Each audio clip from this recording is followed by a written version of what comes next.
Welcome back, everyone, to the deep dive.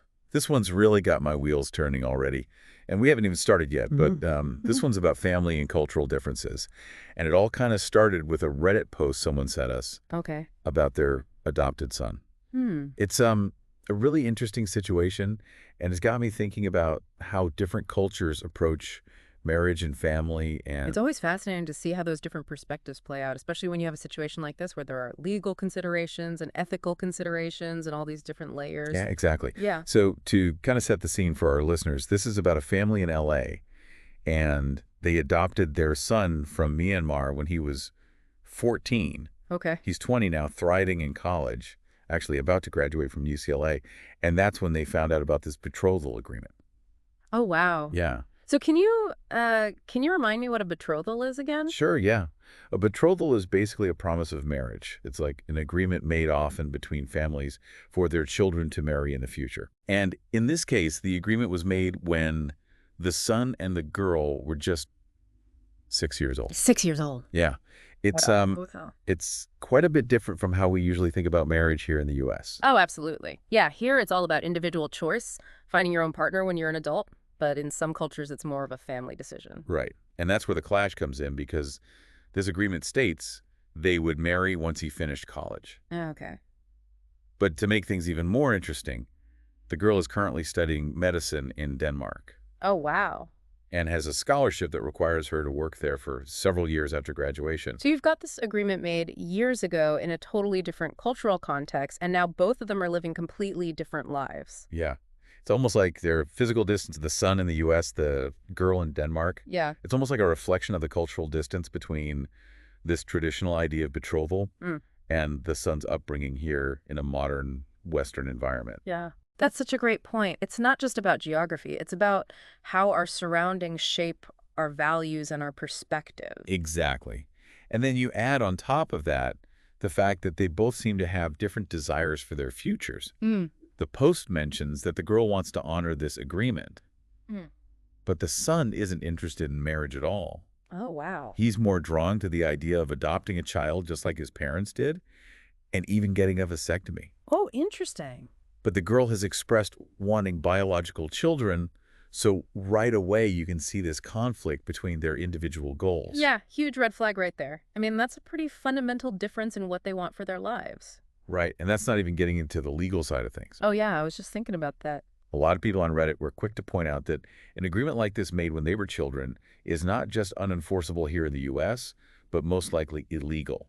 It definitely raises some eyebrows from a legal standpoint. I mean, consent is such a cornerstone of marriage here in the US, and a 6-year-old can't really give informed consent, can they? Exactly. So you've got this cultural practice clashing with the legal framework of a different country, and it brings up all these questions about how we reconcile those differences. Absolutely. And then on top of all of that, you've got the court of public opinion weighing in with a whole spectrum of reactions to this story. Oh yeah, the Reddit comments were all over the place. Right. Some people were really concerned about the ethical implications of a betrothal made during childhood, while others were emphasizing the importance of understanding and respecting cultural differences. It's like this one post managed to touch on so many different sensitive topics all at once. It's like a powder keg of cultural and ethical dilemmas all packed into one Reddit post. Exactly, and it's a perfect example of why we do this deep dive to unpack these complicated situations and explore all the different angles. And to help people navigate these tricky waters and maybe gain some new perspectives along the way, it's amazing how many different reactions that one post got. Like, people were really fired up about it. Yeah, you could really see how strongly people felt about the whole situation, like it touched a nerve. Yeah, and you could see that tension between wanting to be respectful of other cultures and also upholding values like personal freedom and consent. It's tough because sometimes those two things can seem like they're at odds with each other. Definitely. And it's not always easy to find that middle ground, you know? No, Like, some people were very critical of arranged marriages. They saw it as something that's just inherently wrong, especially when it involves kids who didn't get to choose. I can see that point of view. Like, it raises concerns about whether there's real consent and if everyone involved has equal power in the situation. Right. And there's also that worry that it limits people's choices in life, especially when it's decided for them at such a young age. But it's interesting because there were other people who disagreed with that they pushed back and said, hey, you can't just judge another culture based on your own values. That's true. It's important to consider the context, you know? Right. Like they were saying that arranged marriages can work well in certain cultures and that it's not always about forcing people together.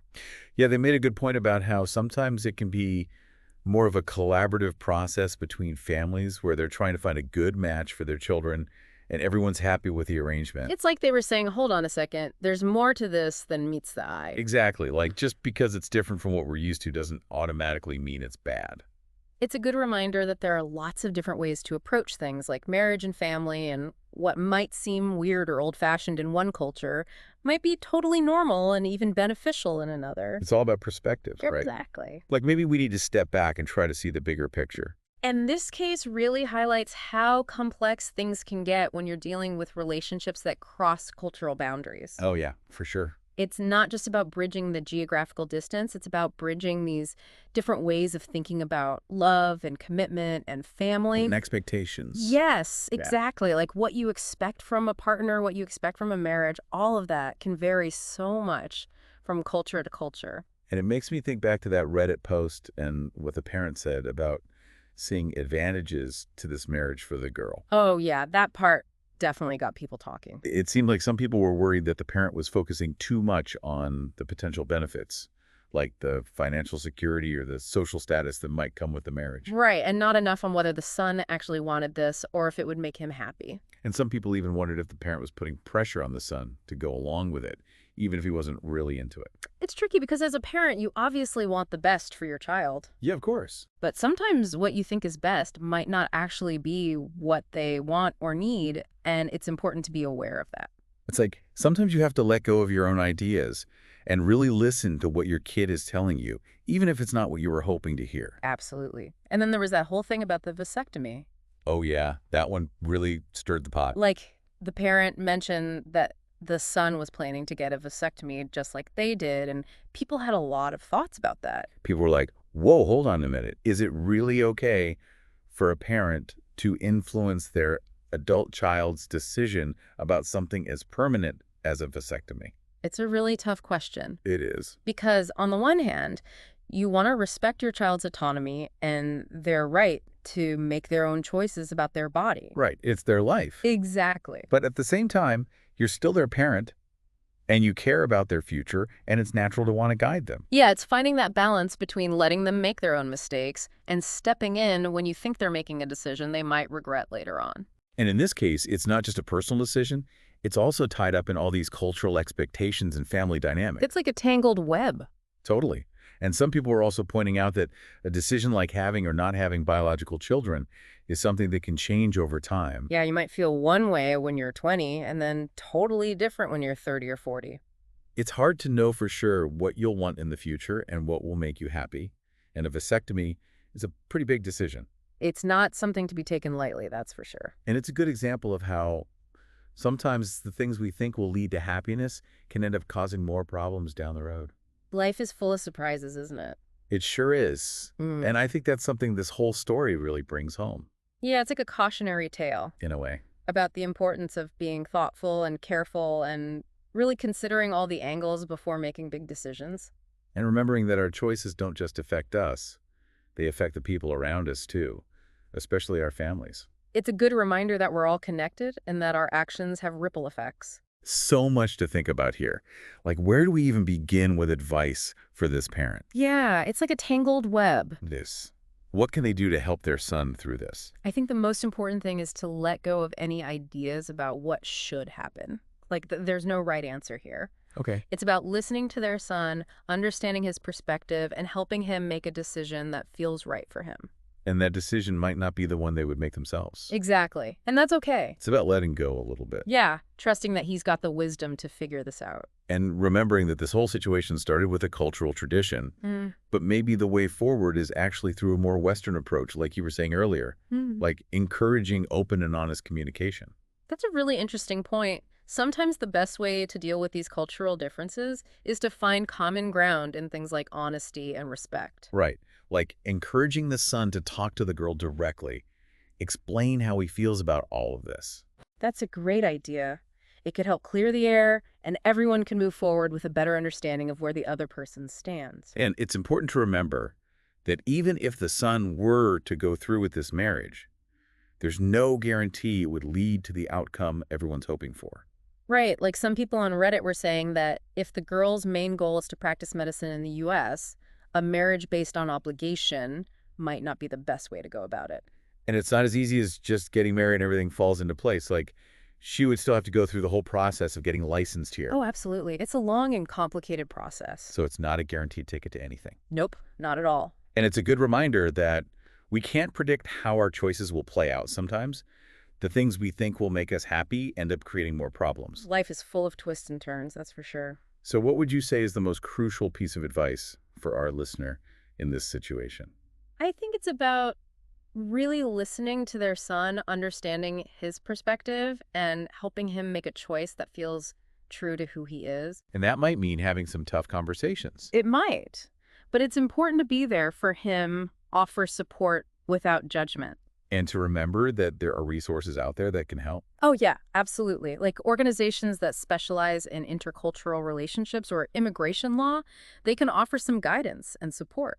It's a good reminder that no one has to go through this alone. Exactly. And what I find so fascinating about this case is how it shows us something about the human experience.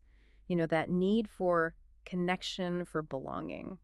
It's like we're all searching for the same things in the end. Yeah, even though our stories are all different, we're all trying to figure out who we are and where we fit in the world. And that's what makes these conversations so important. They remind us that we're not alone in this. So on that note, we'll wrap up this deep dive into a truly complex situation. Hope this was helpful for everyone listening out there. And if this exploration of cultural clashes and personal choices resonated with you, we'd love to hear your thoughts in the comments. And if you found this helpful, don't forget to subscribe to our podcast, Voices of the Soul. And check out our YouTube channel, Jana Pelage. We're all about exploring these kinds of thought-provoking topics and having meaningful conversations. Thanks for joining us on the deep dive. We'll see you next time.